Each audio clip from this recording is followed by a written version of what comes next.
Alright, part 2 of 9.6. Really, there are 10 problems here. I'm going to do 5. I want you to do 5. I'm going to go through a problem of each of the types of things you're going to see, and you're going to be able to apply it down below. I've done the first one for you, and what I would suggest is to really probably press pause and just copy in everything like I have it. I just put fraction bars on each side here. We're going to do the same thing we've been doing. We're going to find a common denominator for everything, and we're going to multiply through with what's missing to the tops. So, on the first one, my common denominator for 2x, 5x, and 2 to go into is 10x. 10 will go, they'll all go into 10. X, I'll be able to fit it. So, again, what am I missing to get from here to here is to times by 5, so I did that to the top. Missing from here to here is to times by 2, so I did that to the top. Simplified that to get the one I got right here. On the other side, to get to 10x, I times by 5x, so I did that to the top. Once you have the same common denominator, you can literally just set the tops equal to each other. And so I set 1 equal to 5x and divided by the number next to the variable. It comes out to a fraction. Let me tell you, it works. I'll show you the quick work. 1 over 2/5 equals 5/2 minus 4/2. That equals 1/2 is how I kind of went through and did that. Now, on the next one, this again should be like 5 over 1. The common denominator, x, 5x, I just need all the terms but no repeaters. So really this side's already all set. Okay. Over here, to get from 1 to 5x, I had to times by 5x, so I got to do the same to the top. To get from here to here, I got to times by 5, so I got to do the same to the top. And again, I got the common denominator, I can just set the tops equal to each other. 25x plus 25 equals 100. You know how to do that. Subtract the 25 and divide to get x equals 3. I could show you how to plug it back in. It's not something that you care about, so just trust me that it works.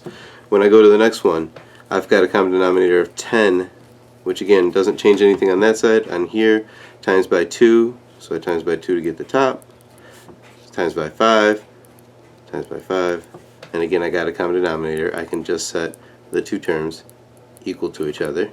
Solve for y, got to bring it to one side, of course.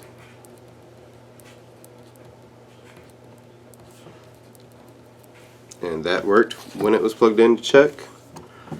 And over here, I'd have to have x and x plus 1. To get from here to here, again what's missing is x plus 1. To get from here to here, again what's missing is x. Here I'm going to distribute it to get 4x plus 4 minus 3x equals, well, here's the thing. On the other side, I can make it all a common denominator, or if I just keep it, when it's a whole number like this, it's probably a lot easier to just write it as that number over 1, because this is just a cross multiply problem. Right here, I've got x times x plus 1 equal, combine like terms here, x plus 4, distribute, x squared plus x equals x plus 4. Really, if I had put x times x plus 1 here and here, I would have cross multiplied and had a lot more craziness to deal with. Get everything to one side, because anytime it's an x squared, we always bring everything to one side. Minus 4, so that I get 0 over here. These will cancel. X squared minus 4 equals 0. And again, that factors to x plus 2, x minus 2. And we went over that on the previous page. When you have an x squared, get it to one side equals 0, factor it, and find your zeros, which are plus or minus 2. Plus from here, minus from here. Okay. They both do work. Again, I'm not going to get 0 as a denominator by plugging either one in. The next one, of course, is x plus 3 and x minus 3, because that is x squared minus 9, which the other side is too. So I don't have to touch the other side. On this side, I just have to see what's missing again. X minus 3 gives me x squared minus 3x. Over here, I've got x plus 3 is what I'm missing, which gives me a negative x squared minus 3x from a negative x being distributed. Combine my like terms here. On this side, x squared minus x squared actually cancel each other out. Negative 3x and negative 3x is negative 6x over x squared minus 9 equals x squared plus 9 over x squared minus 9. Tops are equal to each other, so I'm just going to bring everything to that side. Just add 6x to both sides. And I get x squared plus 6x plus 9. Well, that's x plus 3. X plus 3. So the solution I get here is x equals negative 3. And I get it twice, actually. But if I plug negative 3 back in right here, and I can't have 0 in the denominator, so that can't happen. So the answer here actually is no solution. Okay? And that's possible when you plug it back in, you get a 0. That's really the thing you got to check when you check. Otherwise, numerical answers always work. I shouldn't say always, but for what I'm going to give you, that's the case.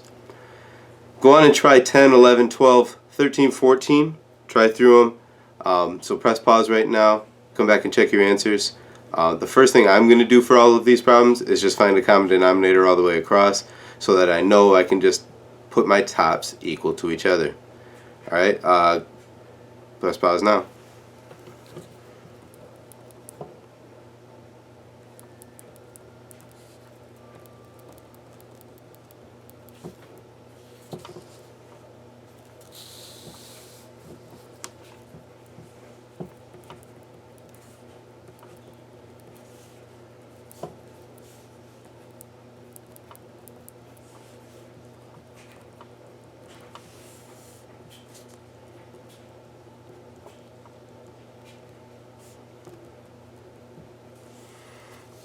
Alright, so I've gone through and already just done my common denominators here. I'll start here. What I'm missing to get from here to here is an x plus 2.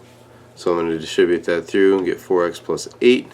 What's missing here to get to here is a 5 and an x plus 2.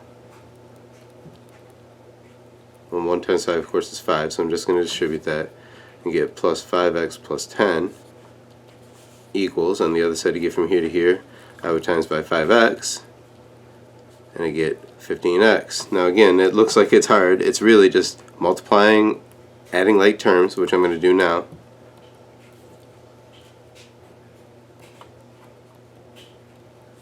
Because the bottoms are equal to each other. Bring the x to one side,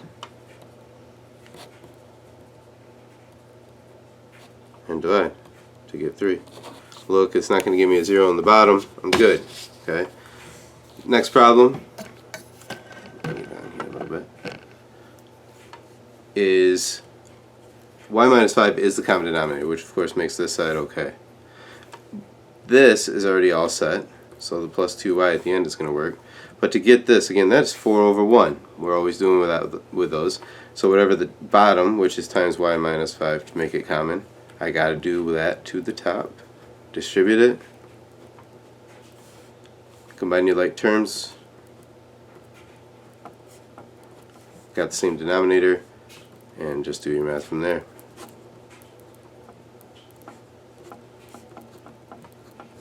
Four works when it's plugged back in.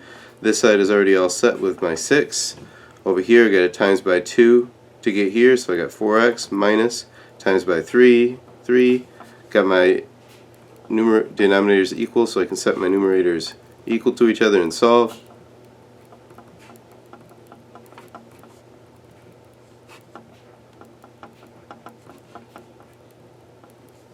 That works when I plug it back in. There's no zeros in the denominator, so anything you find there should work. When plugged back in, if you did it right, this times x plus 1, this times 2, this times, it's 1 over 1. I decided to just, instead of going 1 over 1, I want to show you the other way. And the other way is actually by finding it. So on top I would get 2 times x plus 1, because they would divide to get 1, right? So now I've got the same denominator, set them equal to each other. So I've got x plus 11 equals, distribute, 2x plus 2, and bring everything over.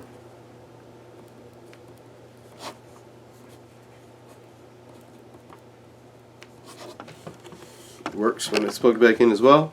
On to the last one, x minus 4 times x plus 4 is x squared minus 16. These are the same.